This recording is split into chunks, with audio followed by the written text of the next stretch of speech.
tak ak máte také rozprávky, tak by ste mohli vedieť rozprávku o Maťkovi a Kupkovi. Kto ju pozná? Nech dvihne ruku. Tak, koľko? 1, 2, 3, 4, 5, 6, 7. Dobre. A kto mi vie povedať z vás, o čo sa Maťko Kupko v tej rozprávke starajú celý čas?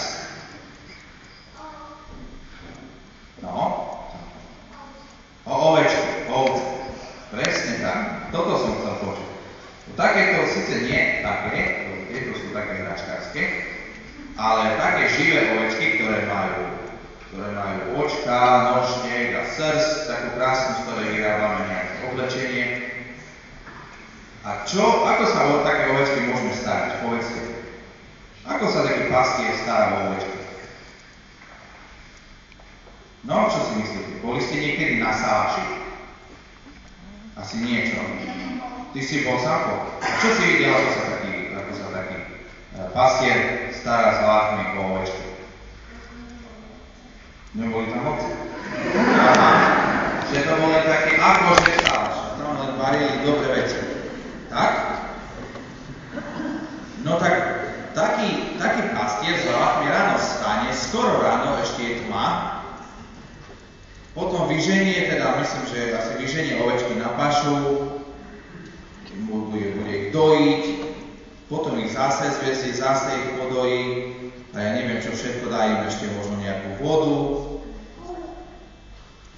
No, a chcem vám povedať, že v Biblii je tiež taký jeden príbeh, kedy Pán Ježiš hovorí a chce prirovnať svojho otca, nášho kráľa Boha, takému dobrému pastierovi, ktorý sa stará o svoje ovečky.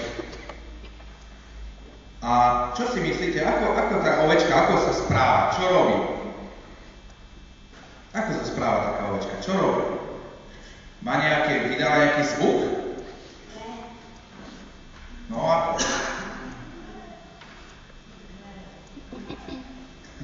Kto mi, no? Poďme na to. Me? Tak robí? B? Môže byť B. Áno, mne sa zdá, že viac B ako me. Mézových kozy. No, presne. Toto je ten zvuk, ktorý som chcel počuť. B. No. Naša Ninka tiež vie povedať, že ona vie tak pekne, že No je to také univerzálne, ale predsa. Ale ja vám chcem povedať, že taká ovečka, ona potrebuje pastiera. Nie preto, že by ona nedokázala prežiť bez pastiera, ale ja si myslím, že ten pastier, keby nemala pastiera, veľmi ľahko by sa mohlo stať, že tá ovečka by zablúdila niekde v lese. Povedzme, že by ju napadol nejaký hladný vlk, ktorý by ju chcel zjesť, lebo je hladný. Nie? Čo sa ešte s takou ovečkou môže stať, keby nemala pastiera? No? To mi ešte poviem. Mne nič už nenapadá. A v Biblii je ten taký príbeh o ovečke a o pastierovi dobrom. A Biblia nám týmto príbehom chce povedať, že my ľudia sa niekedy, a povedzme, že aj dosť často, správame ako také ovečky. Lebo, či chceme alebo nie, ovečky sú trošku také hlúpučké a robia veľmi nerozumné veci pre nás. A dobrý pastier sa o tie ovečky stará aj napriek tomu, že vie, že tie ovečky môžu niekde zablúdiť a vôbec nevedia, že sa im toto a hento a zlé veci môžu stať. A preto ten dobrý pastier, náš Boh, sa o nás veľmi, veľmi dobre stará. Má takého dobrého pomocníka, takého hava, teda normálny pastier má hava pomocníka a tu má napríklad, ja vám chcem povedať, že ja som si doniesol takého hava. Videl si ho? To bolo dosť pre vás, keby ste ho videli. A také ovečky, ešte chcem sa spýtať jednu vec, že čo také ovečky majú na krku? Zvončeky, presne. Tak ja som si jeden taký doniesol. Chcem sa spýtať, prečo také ovečky majú také zvonce na krku? Aby sa nestratili, A čo to znamená, aby sa nestratili? Ako sa to prejaví? Presne tak. Dobrý pastier, na to, aby ho mohol nájsť ovečku, tak si dá na krk taký zvonec a potom podľa zvuku vie zhruba, že kde ju má hľadať.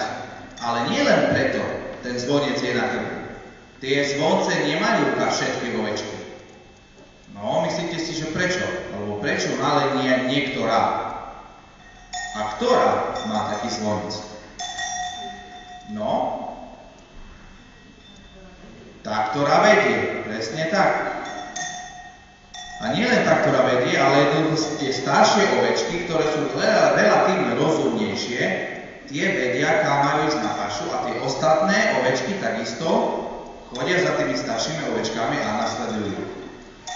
A ja vám chcem povedať, že my ľudia, bez hľadu na to, či sme deti alebo dospelí, sa tiež niekedy správame trošku hlúpučko ako také ovečky.